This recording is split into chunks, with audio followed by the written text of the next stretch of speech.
Continuing our discussion on finding volume using the disk and washer method, here's another example I got off the internet. I got all these examples off the internet just through a Google search. Find the volume using the washer method.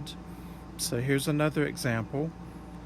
Find the volume of the solid formed by revolving the region bounded by the graphs y equal to square root of x and y equal to x squared, and this is about the x-axis.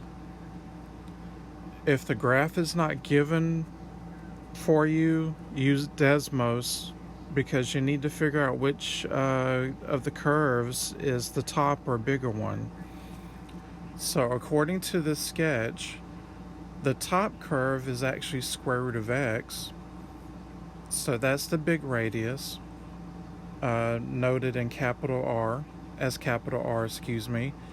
and then the small radius, or the bottom curve, is x squared.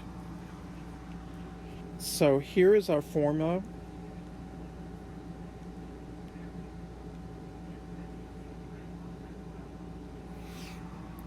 Pi, and the integral is going from 0 to 1. That's evident on the graph. And because we're spinning this about the x-axis, then in this case we would still use the endpoints for x. So they go from 0 to 1. The big radius squared, which is square root of x squared.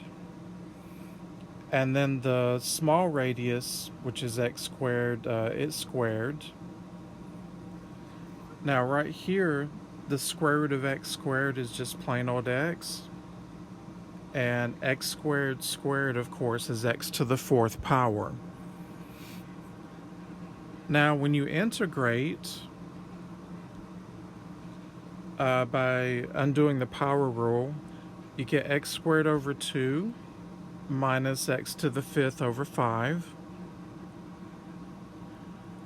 Now is the time to plug in our limits of integration, starting with 1. So when we plug in 1, that would be 1 squared over 2, or just 1/2. And plug in 1 here, that would be 1 to the 5th, or just 1, all over 5. Now when you replace each x with 0, then the entire second half goes to 0. So all that we're left with to solve is 1/2 minus 1/5.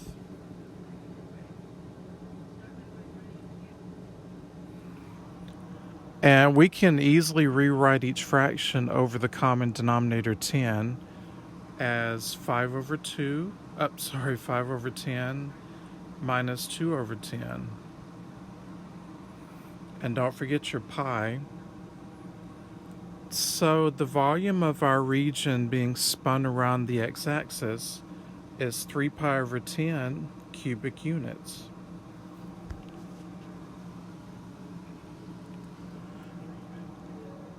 Let's go back to the disk method and look at one more example, how to use it.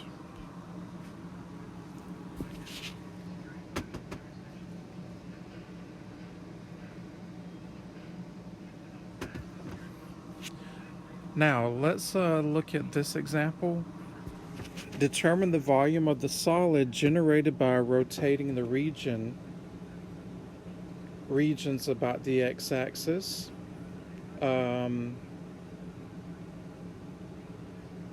F of x is equal to x squared minus 4x plus 5.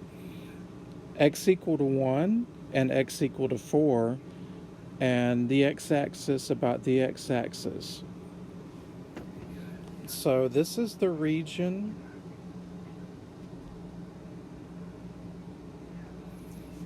And we are revolving it about the x-axis, as shown here.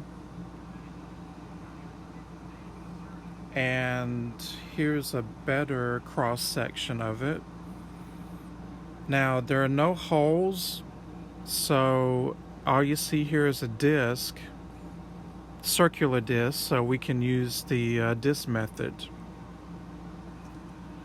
So the only curve is just x squared minus 4x plus 5. And because we're revolving this about the x-axis, we use the endpoints where the region starts and ends on the x-axis. And that is from 1 to 4.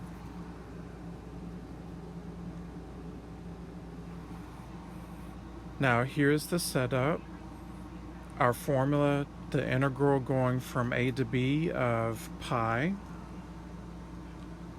times your radius squared times the height. And usually the height with the disk method is just dx.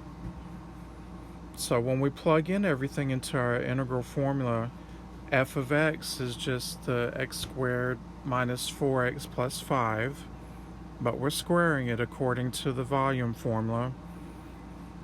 H is dx, and we're going from 1 to 4.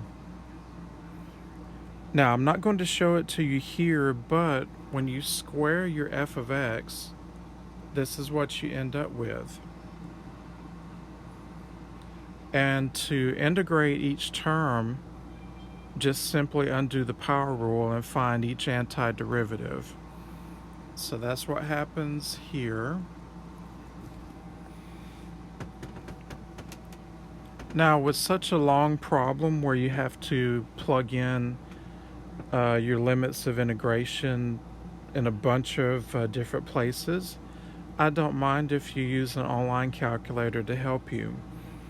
So you plug in 4 first into each x, minus the second time around you will plug in 1 for each x. So just be patient, take your time and do all the calculations, and you'll end up with 78 pi over 5 cubic units. So that answer is the volume of the region spun around the x-axis.